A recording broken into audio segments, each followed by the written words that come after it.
Assalamu alaikum, dear viewers. Welcome to my YouTube channel, English in Short Program. আজকে আমরা most common phrases and idioms এ পর্যায়ে দুটো phrase শিখব। একটা হলো give vent to. Give vent to এর অর্থ হলো প্রকাশ করা। প্রকাশ করা যদি বলা হয় যে তোমার সফলতায় আমি যে আনন্দিত হয়েছি, এটা ভাষায় প্রকাশ করা অসম্ভব। ভাষায় প্রকাশ করা করতে পারি না। তাহলে আমরা এগুলো লিখতে পারি, words are insufficient. Insufficient, words are insufficient to give vent to. To give vent,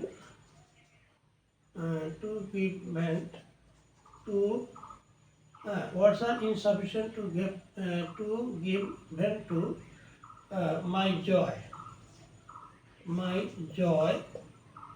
at your success.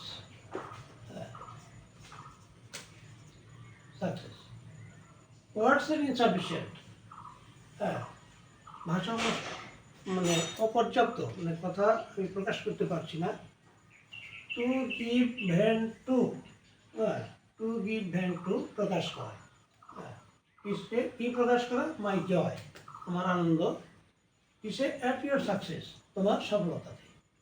Words are insufficient to give vent to my joy at your success. তুমি যে সফল হয়েছ, এতে আমি এত আনন্দিত হয়েছি যে এটা ভাষায় প্রকাশ করা সম্ভব না। ভাষা আমার খুব কম, অপর্যাপ্ত। আচ্ছা, এই একটা। আরেকটা ফ্রেজ আমরা শিখব,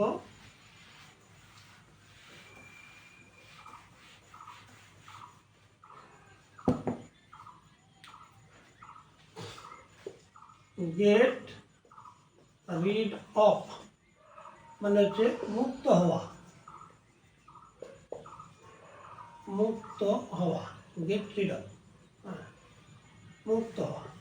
যদি বলা হয় আশা করি আমরা এই সমস্যা থেকে অবশ্যই মুক্ত হব, তাহলে আমরা লিখতে পারি এইভাবে,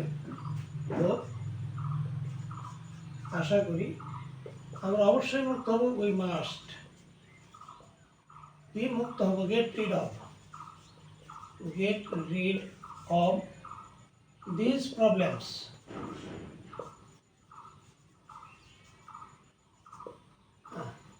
হোপ, আশা করি। We must get rid of, we must আমরা অবশ্যই হব। কি হব? গেট রিড অফ, মুক্ত হব। কি থেকে? দিস প্রবলেমস, এই সমস্যাগুলো থেকে। Hope we must get rid of this problems, আমরা আশা করি এই সমস্যা থেকে অবশ্যই মুক্ত হব। তো আজকে এ পর্যন্তই, আবার দেখা হবে ইনশাল্লাহ। থ্যাংক ইউ অল, আল্লাহ হাফিজ।